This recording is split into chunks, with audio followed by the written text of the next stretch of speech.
விருச்சிக ராசி ஒரு அசுர சக்தியிலிருந்து கடவுள் உருவாக்குன ஆன்மாங்க நீங்க. விருச்சிகம் அப்படிங்கிறது ஒரு சாதாரண ராசி இல்லைங்க. அது ஒரு மர்மம், ஒரு நெருப்பு, ஒரு நிழல்னு கூட சொல்லலாம். இந்த ராசிகாரல பத்தி சித்தர்கள் என்ன சொல்லியிருக்காங்க தெரியுமா? விருச்சிக ராசிகாரை பொறுத்த வரைக்கும் நல்ல ஏகபோக வாழ்க்கைய அனுபவிக்க வரல. அதாவது வழி இல்லாம ஒளி வருமா? கஷ்டம் இல்லாம வெளிச்சம் வருமா? அதனாலதான் விருச்சிக ராசி கஷ்டப்படுதுன்னு சொல்லியிருக்காங்க. விருச்சிக ராசிகளை பொறுத்த வரைக்கும் இவங்க படக்கூடிய கஷ்டங்கள் அப்படிங்கிறது தண்டனை இல்ல. அது ஒரு சுத்திகரிப்பு. பழைய கர்மத்தை எரிக்கக்கூடிய நெருப்புன்னு சொல்றாங்க. இப்ப உங்க வாழ்க்கைய பாத்தீங்கன்னாக்கா மறுபிறப்புக்கான பாதைன்னு சொல்றாங்க. விருச்சிக ராசிக்காரன் ரொம்ப நல்லவன். இப்போ எல்லாத்துக்கும் மேல இந்த பதிவு உங்களுக்கு எப்படி இருக்குதுன்னா, விருச்சிக ராசிகளுடைய மனசுல கேள்வி எழுந்திருக்கும். எனக்கு தெரிஞ்சு நான் யாருக்குமே கெட்டது நினைக்கல, பண்ணல. ஆனா எனக்கு மட்டும் ஏன் இவ்ளோ கஷ்டம்? என்னை எல்லாரும் ஏன் வெறுக்கிறாங்க? என்னால ஏன் எல்லாருக்கும் ஃபேவரா நடந்துக்க முடியல? என்னால உண்மைக்கு புறம்பா எதையும் பண்ண முடியல. நான் உண்மையா இருக்கிறதுனால என்ன யாருக்கும் பிடிக்கல. சில நேரங்கள்ல என்னடா இது? கெட்டது பண்றவன்லாம் ரொம்ப சந்தோஷமா இருக்கான். நல்லது நினைக்கக்கூடிய எனக்கு மட்டும் ஏன் இவ்ளோ கஷ்டம்? சொல்லப்போனா பச்சையா பொய் சொல்றவங்கள எல்லாரும் அப்படி பாசம் வைக்கிறாங்க. நான் பார்த்தீங்கன்னா, உண்மைக்கும், உழைப்புக்கும் தோள் கொடுக்கக்கூடிய ஆளு. எனக்கு மட்டும் ஏன் இவ்ளோ கஷ்டம்? என்ன வாழ விடலாலையும் பரவாயில்ல. என்ன தோற்கடிக்கணும்னு சொல்லிட்டு எதிரிகள் கூட்டம் அதிகமா இருக்கு. சொல்லப்போனா இந்த உலகமே எனக்கு எதிரி போல தெரியுதுன்றது விருச்சிகத்துடைய மனக்கூமுறல். இது இல்லைன்னு உங்களால மறுக்க முடியுமா? ஸோ இப்படிப்பட்ட கேள்விகளோட இருக்கக்கூடிய விருச்சிகத்திற்கு இந்த பதிவு சத்தியமா சொல்றேன், நல்ல ஒரு தெளிவான பதிவா இருக்கும். கேள்விக்கான பதிலை தரக்கூடிய பதிவுன்னு சொல்றேன். இப்போ விருச்சிக ராசிக்காரன் நல்லவன் சொல்லிட்டேன். உங்களுக்கு சித்தர்கள் என்ன சொல்றாங்க தெரியுமா? நல்லவன் ஏன் கஷ்டப்படுறான் அப்படின்னா, நீ யாரையுமே கஷ்டப்படுத்துறது. புரியுதுங்களா? ஆனா மத்தவங்களால காயப்படுத்தப்படக்கூடிய ராசி நீ. நீ யாரையும் கஷ்டப்படுத்தல. ஆனா உன்னை கஷ்டப்படுத்தாம யாரும் இருக்கிறது இல்ல. ஏன்னா விருச்சிக ராசி பல ஜென்மங்களுக்கு பிறகு பொறக்கூடிய ஆன்மா. இப்போ இந்த ஆன்மாவை பொறுத்த வரைக்கும் முன்ன ஜென்மத்துல எப்படி இருந்திருக்கும் தெரியுமா? அதிகாரத்தோட வலிமையோட இருந்திருப்பீங்க. அப்போ சின்னதா தவறுதலா தெரிஞ்சோ தெரியாமலோ யாருக்காவது உங்களால ஒரு ஆழமான காயம் ஏற்பட்டிருக்கும். அந்த கர்மம் தாங்க இப்போ சுத்தமாகுதுன்னு சொல்றாங்க. அதனாலதான் உங்க வாழ்க்கைங்கிறது ஆரம்பத்துல வலி நிறைந்ததா, அதாவது காயங்கள், கஷ்டங்கள் நிறைந்ததாகவும், நடுவுல புரட்சிகரமாகவும், கடைசியில அமைதியான ஒளி பொருந்திய வாழ்க்கையை விருச்சிக ராசி அனுபவிக்குங்கிறது நியதி. இப்ப விருச்சிக ராசிகாரை பொறுத்த வரைக்கும் நேர்மை, உண்மை, ஆழம், இந்த சத்திய சபதம்னு சொல்லுவாங்க. இதை தாண்டி இவங்களால எதையும் யோசிக்க முடியாது. நீ கோடி ரூபாய் கொடுத்தாலும் இவனால உண்மைக்கு புறமா எதுவும் செய்ய முடியாது. ஆனா பேசுறது மட்டும் பேசுவாங்க. அப்படியே ஒரு மாதிரி கெட்டவங்க மாதிரியும் வெளியே தொடர்றதுக்கு தெரியலாம். இவங்க தப்புதான் பண்ணுவாங்கன்ற மாதிரி கூட இவங்களுடைய செய்கை இருக்கலாம். ஆனா உண்மைக்குமே உள்ளுக்குள்ளேயும் சரி, இவங்களுடைய செயல்பாடும் சரி, உண்மையை தாண்டி எதுவும் இருக்காது. இருக்குன்னா இருக்கு, இல்லைன்னா இல்லை. நான் கெட்டவன் நீ நினைக்கிறியா? ஆமா அப்படிதான் அப்படின்ட்டு போயிடும். யாருக்கும் ஜாலரா அடிக்கிறதோ, யாருக்கும் ஃபேவரா பேசுறதுக்கோ இது தெரியாது. சூதுவாத தெரியாத விருச்சிகம். ஸோ விருச்சிகனுக்கு உண்மையை மறைக்க முடியாது. ஆனா உலகம் பொய்யை தான் விரும்புது. அப்போ நீங்க இந்த கலியுகத்துக்கு அன்ஃபிட்னு சொல்லலாம். இந்த சூழ்ச்சி உலகத்துக்கு நீங்க செட் ஆக மாட்டேங்கிறது தான் அர்த்தம். அதனால தான் நீ கஷ்டப்படுற. இப்போ திருடனுக்கு திருட ஃப்ரெண்டு, மற்றவங்க எல்லாரும் திருடரா இருக்கிறப்போ நீங்க உண்மையா இருக்கிறதுனால எல்லாருக்கும் நீங்க தான் திருடுற மாதிரி தெரியுறீங்க. உங்களுடைய நேர்மை தான் உங்க வேலையாகவும் இருக்கு. ஓகேவா? ஸோ இப்போ விருச்சிக ராசியுடைய மனசு கடல் மாதிரி. அதனால வலி அதிகம். இப்போ கடல் எப்பவுமே கணக்கில்லாத ஆழம். அது போலதான் விருச்சிக ராசியுடைய உணர்ச்சியுமே. அதுக்குள்ள வலி இருந்தாலும் அவனுடைய சிரிப்பு அவனை வழி நடத்தும். வெளியே பார்க்கறதுக்கு கடல் அமைதியா இருக்கு இல்லைங்களா? அது போலதான் விருச்சிக ராசி வெளியில பார்க்கறது சந்தோஷமாவும் ஒரு குறையும் இல்லாத மாதிரி மற்றவங்களுக்கு தெரிஞ்சாலும் உள்ளுக்குள்ள பல புயல்கள் அடிச்சுக்கிட்டே தான் இருக்கு. மன போராட்டம் அதிகம். இப்போ கெட்டவன் ஏன் சிரிக்கிறான்? இது காரணம் சொல்லட்டுமா? இந்த உலகம் வெளிப்புற வெற்றியை கடவுளா பாக்குது. நல்லவன் கஷ்டப்பட்டாலே பெரும்பாலும் யாரும் கேட்கறது இல்லை. ஆனா நல்லவன் கஷ்டப்படுறத பார்த்து கெட்டவன் சிரிக்கிறான். இப்போ நமக்கே தோணும், பாத்தியா நம்ம நல்லவங்களா இருக்கோம், இவ்வளோ கஷ்டப்படுறோம். ஆனா கெட்டது, பாவம், பழி எல்லாத்தையும் உலகத்துல எல்லா அயோக்கியத்தனத்தையும் பண்றாங்க. ஆனா எவ்வளவு சந்தோஷமா இருக்காங்க. அவங்களுக்கு மட்டும் கடவுள் கொட்டி கொட்டி கொடுக்குறாருப்பா அப்படின்னு யோசிக்கிறோம். நீங்களாட்டும் நானாகட்டும் யோசிச்சிருக்கோம். ஏதாவது ஒரு கட்டத்துல இந்த கேள்விகள் மனசுக்குள்ள குமுறலா இருந்துட்டு தான் இருக்கும். ஸோ இந்த கேள்விக்கு சித்தர்கள் என்ன சொல்றாங்க தெரியுமா? அவன் உன்னுடைய சோதனை ஈஸியா சீக்கிரமா உனக்கு வேலை செய்யறதுக்கு காரணம் கொஞ்சமா இருக்கு. சீக்கிரமா முடிஞ்சிரும். அதுக்கப்புறம் நிலையான சந்தோஷம், நிலையான வாழ்க்கை உனக்கு அமையும். அவனுக்கு இன்னும் அவன் கர்மத்துடைய கணக்கு தொறக்கப்படலன்னு சொல்றான். அவனுடைய கணக்கு புத்தகம் தாமதமாகுதே தவிர்த்து, அவனுடைய கணக்கு தீர்க்கப்படாம விடாதுன்னு சொல்றான். கெட்டவனுக்கு உடனடியே கஷ்டப்பட மாட்டான். அது ஒரு சோதனை இருக்கு. இப்ப நல்லவன் கஷ்டப்படுறது என்ன சொல்றாங்க? சூனியம் வச்சு உடனே வேலை செய்யுது இல்லையா? ஆனா சத்தியம் தாமதமா தான் வேலை செய்யும். அது போலதான் நல்லவனுடைய கஷ்டம் சீக்கிரமா வேலை செஞ்சு சீக்கிரமா முடிஞ்சு போயிடும். ஆனா கெட்டவனுடைய கஷ்டம் அப்படிங்கிறது மெதுவா தொடங்கி நிலைச்சு அவனை அழிக்காம விடாதுன்னு சொல்றாங்க. கெட்டவனுடைய சிரிப்புல அமைதி இருக்காது, நல்லவனுடைய சிரிப்புல அமைதி இருக்கும், தெய்வம் இருக்கும்னு சொல்றாங்க. ஸோ அவனுடைய சிரிப்புங்கிறது உதட்டளவுல தான் இருக்கும். ஆனா அவனுடைய உள்ள அளவுல ஓய்வு இல்லாம தான் இருப்பான். ஏன்னா அவன் தப்பு தண்டா பண்ணி பணம் சேர்த்திருக்கான், தப்பு தண்டா பண்ணி நிறைய விஷயங்களை வச்சிருக்கான். அப்போ அதை பாதுகாக்கிறதுக்கே அவன் மனப்போராட்டம் அதிகமா தினம் தினம் செத்து செத்து பொழைக்கிறான்னு வச்சுக்கோங்களேன். நீங்க ₹1 இருந்தாலும் நிம்மதியா தூங்குவீங்க, நிம்மதியா சாப்பிடுவீங்க. அதாவது ஒருவேளை சாப்பிடாம கூட ஆனா நிம்மதியா இருப்பீங்க. உடைய நிம்மதியை பார்த்தா அவனுக்கு பொறாம இருக்கும். நீங்க அவன் சந்தோஷமா இருக்கிறத பார்த்து நினைச்சிட்டு இருக்கீங்க. நீங்க பொறாமப்படல, ஏங்குறீங்க. ஆனா அவனுக்கு உள்ளுக்குள்ள உங்கள் மீது பொறாமை இருக்கு. எப்பதான் இவன் இவ்வளவு நிம்மதியா இருக்கான், எந்த ஒரு கஷ்டத்தையும் பெருசா எடுத்துக்காம இருக்கானேன்னு. ஆனா அவன் கஷ்டப்படுறதுக்கு ரெடியா இல்லாம ஏதாவது ஒரு குறுக்கு வழியில பணத்தையோ அவனுக்கு தேவையான விஷயங்களையோ சேர்த்து வச்சுக்கிட்டு அதை காப்பாற்ற முடியாம தினம் தினம் போராட்டமா தான் இருக்கான். வெளியில பக்கத்துக்கு சிரிச்சுக்கிட்டு இருக்கான். நல்லவனுடைய கண்கள்ல தெய்வ ஒளி இருக்கும். அதாவது நல்லவர்கள் என்ன பண்றாங்க? சோதனையில நீங்க எரிஞ்சு போறீங்க. அது நெருப்புல சுட்டாலும் தங்கம் தங்கம் தானே. அது போலதான் இந்த நல்லவங்க கஷ்டப்படுறாங்க அப்படின்னாக்க நீங்க தங்கமா மின்ன போறீங்கன்னு அர்த்தம். உங்களுக்குள்ள எந்த ஒரு மாசு மரும் இல்லாம போகணும். உடைய கர்மம் அப்படிங்கிறது வைரமாதி வடிவமைக்கப்படுது. இதுல 3 விஷயங்கள் சித்தர்கள் விருச்சிக ராசிக்கு சொல்லியிருக்காங்க. வலி இருந்தா விருச்சிக ராசிக்காரன் சிரிப்பான், சிரிப்பு வந்தா அவன் இறைவன். விருச்சிகனுடைய அமைப்புல தான் கர்மம் தூய்மைப்படுத்தப்படுது. அதே போல எரியக்கூடிய நெருப்புல வைரத்தை போட்டாலும் வைரம் என்ன பண்ணும்? மின்னும். ஸோ விருச்சிக ராசிக்காரன் சோதனையில கஷ்டப்படுறீங்க அப்படின்னா உடைய கஷ்டம் உன்னை சிரிக்க வைக்க போகுதுன்னு அர்த்தம். உடைய ஒட்டுமொத்த கஷ்டமும் இப்போ ரொம்ப இக்கட்டா இருக்குமா, ரொம்ப முடியல, ரொம்ப கஷ்டமா இருக்கு, என்னால வாழ்வா சாவான்ற நிலையில இருக்க, அந்த அளவுக்கு சோதனை என்ன சூழ்ந்துட்டு இருக்குன்னு சொல்லிட்டீங்கன்னா நீங்க கூடிய விரைவில் சந்தோஷமான வாழ்க்கை, அதிர்ஷ்டகரமான வாழ்க்கை பெற போறீங்கன்றது அர்த்தம். இதுல விருச்சிக ராசி வாழ்க்கைங்கிறது சிறு வயதுல நீங்க நம்பினவங்க எல்லாரும் உங்களை காயப்படுத்தியிருப்பாங்க. சொல்ல போனா சின்ன வயசுலயே துன்பத்தை அதிகமா பார்த்துருப்பீங்க. ஒரு மிடில் ஏஜ்ல ஒரு நாள் வெடிச்சிருப்பீங்க. சத்தமா இல்ல, உள்ளுக்குள்ளேயே நிறைய விஷயங்களை புரிஞ்சிருப்பீங்க. அது உங்க வாழ்க்கையை மாத்திருக்கும். முடிவெடுக்க கத்திருப்பீங்க. ஆனா 32ல ஒரு 45 வயசுக்கு பிறகு பணம், அமைதி, செல்வாக்கு, உயர்வு, ஆன்மீகம் எல்லாமே உங்களை சேரும். குறிப்பா விருச்சிக ராசியில இருக்கக்கூடிய ஆண்களுக்கு இவங்க ரொம்ப எமோஷனலான டைப். ஆழமான எமோஷன். பயங்கரமா ஒருத்தவங்களை நம்பிட்டா சாகிற வரைக்கும் அவங்க கண்ணு முன்னாடியே அவங்க தப்பானவன் தெரிஞ்சா கூட அந்த நம்பிக்கையை அவங்களால மாத்திக்க முடியாது. அதே போல காதல்ல மன்னிப்பு ஒரு நாளும் கேட்க மாட்டாங்க. இவங்களுக்கு இந்த டிராமா பண்ற அந்த லவ்லாம் செட்டே ஆகாது.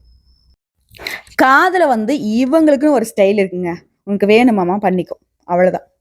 இந்த உருகிறது, இந்த வளைஞ்சு நெளிஞ்சு பண்றது, இதெல்லாம் அவங்களுக்கு எதுவுமே செட் ஆகாது. ஒருவேளை விருச்சிக ராசிக்காரில் யாராவது திருமணம் செஞ்சிருந்தா அவங்ககிட்ட இந்த மாதிரி பாண்டிங்க எதிர்பார்த்துறாதீங்க. அது உங்களுக்கு கஷ்டம் தான். அதே போல வேலையை பொறுத்த வரைக்கும் ரொம்ப ஷார்ப்பான ஆளுங்க. நேரம் காலம் தவறாம தனக்கு கொடுக்கப்பட்ட வேலையை அழகா செய்யக்கூடியவங்க. அதே போல யாரையும் விட்டு கொடுக்க மாட்டாங்க. எல்லாரையும் ஒரே மாதிரி நினைக்கக்கூடியவங்க. ஏற்றத்தாழ்வுன்றது இவங்களுக்கு தெரியாது.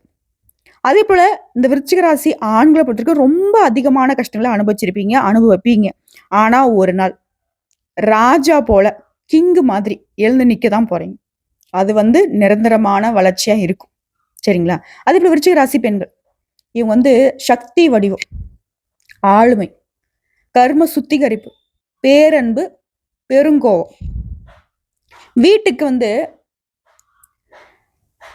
பெரிய ஒளியை தரக்கூடியவங்க இவங்க தான். விருச்சிக ராசி பெண்கள் ஒரு வீட்டுல இருக்காங்க அப்படின்னாக்கா அந்த வீட்டுடைய ஒட்டுமொத்த அதிர்ஷ்டமும் இவங்கள தான் இருப்பாங்க. ஏன்னா அந்த குடும்பத்துடைய ஒட்டுமொத்த பாதுகாப்பையும் இவங்க தான் ஏத்திருப்பாங்க. இவங்க சத்தியத்தோட வாழ்வாங்க. இவங்க அழுத இடம். அதாவது இங்க எந்த இடத்துல அழுகுறாங்களோ அந்த இடத்துலயே தெய்வம் இவங்கள வந்து தலை நிமிர வைக்கும். அழுத இடத்துல அங்க தெய்வம் கால் பதிக்கும். ஏன் பிள்ளையாவ நீங்க அழுக வைக்கிறீங்க அப்படின்ற மாதிரி. ஸோ விருச்சிக ராசி பெண்கள், ஆண்கள்லாம் ஒரு விஷயம் நினைச்சுக்கோங்க. நீங்க இயற்கையிலேயே பிறவியிலேயே வந்து தெய்வ அனுகூலம் பெற்றவர்கள். இத மறந்துட்டு இந்த தாழ்ந்து பேசுறது, தாழ்வா உங்களை நீங்க எடை போடுறது, இதெல்லாம் வந்துட்டு விட்டுடுங்க. இந்த நிமிஷம் யானை எப்படி தன்னுடைய பலத்தை உணருதோ அது போல விருச்சிக ராசிக்காக உங்களுடைய பலத்தை உணர்ந்துக்கோங்க. நீங்க யாருங்கிறத புரிஞ்சுக்கிட்டு செயல்பட ஆரம்பிங்க. சரிங்களா? இதோட விருச்சிக ராசியை பொறுத்த வரைக்கும் உங்களுக்கான தொழில்னு பார்த்தோன்னாக்க ஆராய்ச்சித்துறை, மருத்துவத்துறை, ஜோதிடம், கடல், போலீஸ், சைக்காலஜி, இந்த மாதிரி துறைகள்ல, அதாவது மூளையை வந்து அதிகமா பயன்படுத்தக்கூடிய வேலைகள் வந்து உங்களுக்கு சிறப்பு. இன்னொரு விஷயங்க, விருச்சிக ராசி ஒருத்தங்கள பார்த்தா அடுத்த நொடியே அவங்க யாரு, என்ன, அவங்க எப்படிப்பட்ட வேலைகளுக்கு சொந்தக்காரங்க, நல்லவனா கெட்டனாங்கிறத நொடி பொழுதுல கண்டுபிடிச்சிருவீங்க. நீங்க கண்டுபிடிக்காத ரகசியமே கிடையாது. ஆனா வெளியில காட்டிக்க மாட்டீங்க. உங்களை பொறுத்த வரைக்கும் பணம் அப்படிங்கிற விஷயம் தாமதப்படும். ஆனா உங்க கையை நிரப்பாம போகாது. குறிப்பா விருச்சிக ராசி எப்போ வெற்றி பெறும் அப்படின்னு கேட்டா 32 to 36 ஒரு போர்க்களம் வரும், புரட்சி வரும். 37 to 45 நல்ல உயர்வான வெற்றியே அனுபவிப்பீங்க. ஒரு பீக் சக்சஸ் சொல்லலாம். உங்க வாழ்க்கையிலேயே மிக அதிகமான வெற்றிகளை வந்துட்டு சாதிக்க போறீங்க. அதே போல விருச்சிக ராசி வாழ்நாள்ல செய்ய வேண்டியது, தினமும் காலையில தியானம் பண்ணுங்க. காலையில சூரிய வழிபாடு, அதிகமா தண்ணீர் குடிக்கணும், செவ்வாய் பகவானுக்கு பரிகாரம் பண்ணணும், அன்னதானம் பண்ணணும், அம்மன் வழிபாடு செய்யணும். இதெல்லாம் வந்து தொடர்ந்து உங்க வாழ்க்கையில கடைபிடிக்க வேண்டிய விஷயங்கள். செய்யவே கூடாது. கோபத்துல முடிவெடுக்கவே கூடாது. யாரையும் பழி வாங்கணுன்ற எண்ணம் இருக்கவே கூடாது. குற்ற உணர்ச்சியை தவிர்த்துருங்க. நம்பிக்கை இல்லாதவங்க கிட்ட மனசு விட்டு பேசாதீங்க. அதே போல யாரையும் நம்பக்கூடாது. யார் மீது நம்பிக்கை வைக்கக்கூடாது. பண விஷயத்துல ரொம்ப கவனமா இருக்கணும். விருச்சிக ராசியை பொறுத்த வரைக்கும் உள்ளம் சுத்தங்க. நீங்க நம்பினவங்களால காயம் அடைஞ்சிருப்பீங்க. காதல பெரும் துன்பத்தை அனுபவிச்சிருப்பீங்க. குடும்பத்துல வந்து மதிப்பை பெறறதுக்கு ரொம்ப தாமதம் வரும். குடும்பத்துல இருக்கிறவங்களே உங்களுக்கு சரியான வந்து மதிப்பு மரியாதை கொடுக்க மாட்டாங்க. நல்லது செஞ்சாலும் உங்களுக்கு கெட்ட பேர் தான் வந்திருக்கும். சில நேரங்கள்ல விருச்சிக ராசி வந்து இந்த பீனிக்ஸ் பறவை மாதிரி திரும்ப திரும்ப திரும்ப எழுந்து உங்களுக்கான இடத்தை தேடக்கூடியவங்க. அதை பார்த்து மற்றவங்களுக்கு பொறாம தான். என்னடா அவன் எவ்வளவு விழுந்தாலும் எழுந்து நிக்கிறானே அப்படின்னு. அதே போல கெட்டவங்க சிரிக்கிறாங்கன்னு சொல்றோம் இல்லையா? கெட்டவன் சிரிக்கிறது ஒரு நடிப்பு தாங்க. அவங்க கிட்ட அமைதி கிடையாது. அவன் சிரிப்புலாம் வாயால் தான், உள்ளுக்குள்ள பயம் இருக்கும், பதட்டம் இருக்கும், நிம்மதி இல்லாம தான் இருப்பான். நம்ம மனுஷன் தான். அதை காப்பாற்றணும் இல்ல. ஏதோ தப்பு தண்டா பண்ணி கோல்மால் பண்ணி ஒரு ஒரு பல்க் அமௌண்ட்டை சேர்த்து வச்சிருந்தா கூட அதை பாதுகாக்கிறதுக்கான அவனுக்கு வழிமுறை வேணும். யாரா கண்டுபிடிச்சிருவாங்களோ அப்படி. கர்மங்கிறது ஒரு பேங்க் மாதிரிங்க. அவன் இந்த ஜென்மத்துல சந்தோஷமா இருந்தாலும் அடுத்த கணக்குல பெரிய தண்டனை காத்துட்டு இருக்கு. சித்தர் சொல்றது என்ன தெரியுமா? பாவிகளோட சிரிப்பே தற்காலிகம் தான். நல்லவனுடைய கண்ணீர் வந்து பாத்தீங்கன்னா ஒவ்வொரு துளியுமே தங்கமா மாறும்னு சொல்றார். அதே போல விருச்சிக ராசியிலேயே இவங்க வந்து ரொம்ப உணர்ச்சி வசப்படுவான்னு சொன்னேன். ஆனா ஒரு முறை யார் மீதாவது இவங்க வச்ச நம்பிக்கை வந்து உடைஞ்சிருச்சு அப்படின்னாக்க திரும்பவும் அந்த நம்பிக்கை வந்து இவங்களுக்கு யார் மேலேயும் வராது. குற்றத்தை வந்து சகிச்சுக்கவே மாட்டாங்க. காதல் ரொம்ப உண்மையா இருப்பாங்க. குடும்பத்துக்காக உயிரையும் கொடுக்க தயங்க மாட்டாங்க. இவங்க நல்ல மனசை நிறைய பேர் பயன்படுத்திருப்பாங்க. ஒரு சில சமயங்கள்ல அவங்க செய்த தப்பு இவங்க தலையில ஏத்திருப்பாங்க. ஆனா கடைசியில சொல்றேன், விருச்சிக ராசி தான் வெற்றி கொண்டாடி இருக்கும். இன்னும் ஒரு படி மேல சொன்னா, சித்தர்கள் போல அழகான மனசுக்கு சொந்தக்காரங்க விருச்சிக ராசிக்காரங்க. தீர்மானம் எடுத்துட்டாங்க அப்படின்னாக்கா அதை நிறைவேற்றாம விட மாட்டாங்க. கடவுளுடைய கண்ணில எந்த அளவுக்கு புனிதமான ஒரு ஒளி தெரியுமோ அதே போலதான் விருச்சிக ராசியுடைய கண்கள்லயுமே உண்மையான ஒளி தெரியும். உன்னுடைய வாழ்க்கைங்கிறது ஆரம்பத்துல கஷ்டம், நடுவுல மாற்றம், முடிவுல பிரகாசம்ங்கிறது உண்மை. நீ அழுதாலும் அது உன்னை வந்து சக்தி உடையவனாக மாத்துது. நீ எந்த அளவுக்கு சிரிக்கிறியோ அந்த அளவுக்கு உங்க வீட்டுல செல்வம் அதிகமாகும். அதை புரிஞ்சுக்கோங்க. இதே போல உங்களுக்கு அதிர்ஷ்டம் தரக்கூடிய கோவில்கள் சொல்ற நோட் பண்ணிக்கோங்க. திருச்செந்தூர் முருகன் கோவில். ஏன்னா விருச்சிகம் அப்படின்னாக்கா செவ்வாய் அதிபதி. செவ்வாய் அப்படிங்கிறதுனால நீங்க முருகனை வழிபாடு செய்யணும். இந்த திருச்செந்தூர் முருகனை ஏன் சொல்றேன் அப்படின்னாக்கா உங்களுடைய பழைய கர்மங்களை கரைக்கிறதுக்கான ஒரே ஆலயம். எதிரிகள் தடைகளை நீக்கக்கூடிய இடம். எல்லாத்துக்கும் மேல விருச்சிக ராசிக்காரங்க செவ்வாய் பகவானை வலுப்படுத்தினா மட்டும்தான் இவங்களுக்கு முன்னேற்றம்ங்கிறது நிலையா இருக்கும். ஸோ அந்த வகையில திருச்செந்தூர் முருகப்பெருமான வழிபாடு செய்ததுனால செவ்வாய் கிரகம் வலுவாகும். இதோட பாலனிய கோட்டை கிருஷ்ணன் இந்த கோவில், அதாவது கிருஷ்ண பகவான் கோவில், மன அமைதிக்கு, நம்பிக்கைக்கு, குடும்ப அமைதிக்கு. திருக்கடையூர் அம்மன் கோவில் ஆயுள் பெருக்கம், பேர் ஆபத்திலிருந்து காப்பாற்றக்கூடிய ஒரு அற்புத ஸ்தலம். அதேபோல் திருப்பரங்குன்றம் முருகன் காதல் திருமண சிக்கல்களை தீர்க்கக்கூடிய இடம். இதோட விருச்சிக ராசியின் அதிர்ஷ்டம் தரக்கூடிய நிறங்கள் சிவப்பு, கருப்பு, மெரூன் கலர், ஆழமான நீலம். இதெல்லாம் உங்களுக்கு வந்து அதிர்ஷ்டத்தை கொடுக்கும். நீங்க வந்து ஒரு தீ ராசியா, தீ பிளஸ் ஆழம், இந்த சக்தியை உயர்த்தக்கூடிய நிறங்கள் இதுதான்.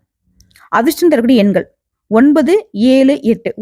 இதுல 9ங்கிறது செவ்வாய் பகவானுடைய சக்தியை மேம்படுத்தும். 7ங்கிறது ஆன்மீக உணர்வு. 8ங்கிறது சனி பகவானுடைய எண். ஸோ இந்த எண்ணை நீங்க பயன்படுத்துவதனால சனி பகவானால உங்களுக்கு ஏற்படக்கூடிய பாதிப்புகள் மறையும். ஸோ இதாங்க உங்க வாழ்க்கையில வெற்றியை அதிகப்படுத்தும். அதே போல அதிர்ஷ்டகரமான நாட்கள் செவ்வாய், சனி, வியாழன். இதோட விருச்சிக ராசிகளுக்கு சித்தர்கள் சொன்ன ஆன்மீக முடிவு என்ன தெரியுமா? விருச்சிக ராசிக்காரங்களே, உங்களுக்கு கிடைக்கூடிய ஒவ்வொரு வழியும், ஒவ்வொரு கஷ்டமும் உன்னை வந்து பலமாக்கும். உன்னுடைய கண்ணீரை வந்து கடவுள் வந்து வீணாக்க மாட்டார். நீ அழுத இடமே உனக்கு ஆசீர்வாதம் செய்யப்பட்ட இடமா மாறும். எந்த இடத்துல நீ தலை குனிஞ்சு நின்னையோ அங்கேயே உன்னை தலை நிமிர வைப்பார் அப்படின்னு சொல்லியிருக்காங்க. உன்னுடைய வாழ்க்கைங்கிறது ஒரு பாதை இல்லை, அது ஒரு சுடர், ஒரு நெருப்பு. நீ ஒரு பீனிக்ஸ் பறவைன்னு சொல்லியிருக்காங்க. நீ விழுந்தாலும் எரிய மாட்ட, எரிந்தாலும் அழிய மாட்ட, அழிந்தாலும் உடைந்து போக மாட்டேன்னு சொல்றேன். ஏன்னா விருச்சிக ராசிக்காரங்க வழின்ற சொல்லையே வெற்றியாக மாற்றும் சக்தி கொண்டவ. ஒரு நாள் நீ நினைப்ப, இந்த கஷ்டம் எல்லாம் எனக்கு வந்து தேவைதான், அது இருந்திருந்தா மட்டும்தான் நான் இந்த அளவுக்கு வந்து உயர்ந்து நின்று இருக்கேன், அது இல்லாம இருந்துதான் நான் இந்த அளவுக்கு ஒரு வலிமையான மனுஷனா, ஒரு வலிமையான பொண்ணா, ஆணா இருந்திருக்க முடியாதுங்கிறத உணர வச்சிரும். இதோட சித்தர்கள் சொல்றது போல விருச்சிக ராசிக்காரங்க ஆழமான அழகான காயங்களின் சாம்ராஜ்யத்தை உருவாக்கக்கூடியவங்க. அது ஆழமான ஆழமான கஷ்டங்களை அனுபவிச்சு அழகான சாம்ராஜ்யத்தை உருவாக்கக்கூடியவங்கன்னு சொல்றாங்க. ஒவ்வொரு காயமும் ஒவ்வொரு சக்தி. உங்களுக்கு உடைய காலம் வந்துருச்சு, உனக்கான ஒளி வருது, உனக்கான நிம்மதி வருது, நம்பிக்கையை மட்டும் கைவிடாது. அதே போல அனுதினமும் நீ சொல்ல வேண்டிய மந்திரம் ஓம் நமோ நாராயண, ஓம் சரவண பவ, ஓம் ஸ்ரீ காளிகாம்பிகை நமக. இந்த 3 தெய்வனுடைய மந்திரத்தையும் தினமும் 21 முறை சொல்லி பாராயணம் பண்ணுங்க. திரும்பவும் சொல்றேங்க, உங்களுக்கு அதிர்ஷ்டம் தரக்கூடிய கோவில்கள் அப்படின்னா சித்தர்கள் சொன்னதுங்க இது. திருச்செந்தூர் முருகன் செவ்வாய் பகவானுடைய கருமத்தை கரைக்கும். திருக்கடையூர் அம்மன் ஆயுள் மற்றும் பெரிய வெற்றிகளை கொடுப்பாங்க. திருப்பரங்குன்றம் முருகன் காதல் மற்றும் திருமண தடைகள் விலகும். காளிக அம்பாள் முன்னோர்களுடைய கர்மத்தை சுத்திகரிப்பாங்க. துர்க்கி அம்மன் பயம் நீக்கும், எதிரிகளுடைய தொல்லைகள் நீக்கும். ஸோ விருச்சிக ராசிக்காரங்களே, ஒன்றும் பயப்பட வேணாம். கெட்டவன் சிரிச்சிட்டு போறாங்க, நல்லவங்க நம்ம விட்டு ஒவ்வொரு கண்ணீரை வந்து தங்கமா மாறுன்னு சொல்லியாச்சு. புரியுதுங்களா? ஒவ்வொரு துளி கண்ணீருக்குமே தெய்வங்கள் பொறுப்பேற்கிறாங்க. நம்ம நினைக்கிறோம் நல்லவன் நானும் இவ்வளவு கஷ்டப்படுறேன், கடவுளுக்கு கண்ணு இல்லைன்னு நினைக்கிறோம். கடவுள் வந்து பார்க்காமலாம் இல்லை. கடவுள் உன்னை வந்துட்டு பெரிய வெற்றிக்கு தயார்படுத்திட்டு இருக்காரு. இந்த சின்ன சின்ன கஷ்டம் தாங்கிட்டதான் வந்து பெரிய ஒரு சாம்ராஜ்யத்தை நீ ஆள முடியும்ட்டு. ஸோ விருச்சிக ராசிக்காரங்களே, நீங்க வந்து சாதாரண ஒரு விறகு மாதிரி எரிய போறக்கல, நீங்க எரிஞ்சு மற்றவங்களுக்கு வெளிச்சம் தரக்கூடிய வந்திருக்கீங்க. உடைய கஷ்டங்கிறது தண்டனை இல்லை, அது வந்து கடவுள் உனக்கு கொடுக்கக்கூடிய பயிற்சி. உடைய ஒவ்வொரு வழியும் உன்னை வந்து ஒவ்வொரு படியா வந்து முன்னேற்றிக்கிட்டே போகும். நீ பொறுத்து இருந்தனா உடைய வெளிச்சம், உடைய முன்னேற்றம், உடைய வெற்றி, உடைய அனுகூலம், உடைய கடவுளின் அன்பு யாராலையுமே தடுக்க முடியாது. ஒரே ஒரு டவுட் மட்டும் நான் கேட்குறேங்க, விருச்சிக ராசிக்காரங்களே, எவ்வளோ பிரச்சனையை தாண்டி வந்திருக்கீங்க, ஒரு நாளாவது அவ்வளோதான் அப்படின்ட்டு உங்களால் உட்கார முடிஞ்சிச்சா? அடுத்து என்ன பண்ணலாம் வருத்தப்பட்டிருக்கீங்க, அடுத்து ஆனால் என்ன பண்ணலான்ற வேகமாக யோசிச்சு அதிவேகமாக செயல்பட்டு மற்றவங்க கண்ணுக்கு முன்னாடி விழுந்த இடத்துல எழுந்து நின்று இருக்கீங்களா இல்லையா? ஸோ இதெல்லாம் சாதாரணமாக உங்களால் மட்டும் பண்ண முடியாது, உங்களுக்கு தெய்வ அனுகூலம் இருந்தால் மட்டும்தான் பண்ண முடியும். ஸோ இப்போ சொல்லுங்க, நீங்கள் தனியாளா? யாரும் உங்க கூட இருந்தா என்ன, இல்லைன்னா என்ன? யாரும் உங்களை ஏற்றுக்கிட்ட என்ன, ஏற்றுக்காட்டி என்ன? தெய்வம் உன்னை ஏற்றுக்குச்சு. தெய்வம் உனக்கு துணையா இருக்கு. உன் மனசு சுத்தம், உன்னுடைய செயல் சுத்தம், உன்கிட்ட உண்மை இருக்கு. ஸோ தெய்வம் உனக்குள்ள குடியிருக்கு. நீ ஏன் தெய்வங்கிறத மறந்துட்டு இந்த சின்ன சின்ன விஷயத்துக்கெல்லாம் அழுகிறது, சின்ன சின்ன விஷயத்துக்கெல்லாம் உணர்ச்சி வசப்படுறது, கோவப்படுறது, இதெல்லாம் விட்டுட்டு நீ ஜெயிக்க போறவங்கிறத மனசுல வச்சுக்கிட்டு அடுத்தடுத்து என்ன பண்ணுங்க, திட்டமிடுதலோட ஆரம்பிங்க. இன்றைய நாள்ல இருந்து உங்க வாழ்க்கை ஒளி பெற போகுது. வாழ்க வளமுடன். துன்பத்துக்கே துன்பம் கொடுக்கிறவங்க விருச்சிக ராசி, இனி எந்த துன்பமும் நம்மளை ஒன்றும் பண்ண முடியாது. ஸோ ஒட்டுமொத்தமாக இந்த பதிவு உங்களுக்கு ஒரு தெளிவான விளக்கத்தை கொடுத்துருக்குன்னு நம்புறேன். இந்த பதிவு பிடிச்சிருந்தா வீடியோக்கு லைக் பண்ணுங்க, நம்ம சேனல் சப்ஸ்கிரைப் பண்ணுங்க, மேலும் பிடிக்கினாக்கா ஃப்ரெண்ட்ஸ் அண்ட் ஃபேமிலிக்கு ஷேர் பண்ணுங்க. இதோட உங்களுக்கு முருகப்பெருமானை பிடிக்கும்னு நினைச்சா ஓம் சரவண பவன் சொல்லிட்டு கமெண்ட் பாக்ஸ்ல எழுதுங்க. நாளும் பொழுதும் நல்லதாகவே தொடங்கி நல்லதாகவே முடியட்டும். நீங்க இருக்கக்கூடிய இடங்கள் எல்லாமே செல்வ செழிப்பால நிறையட்டும். நன்றிங்க.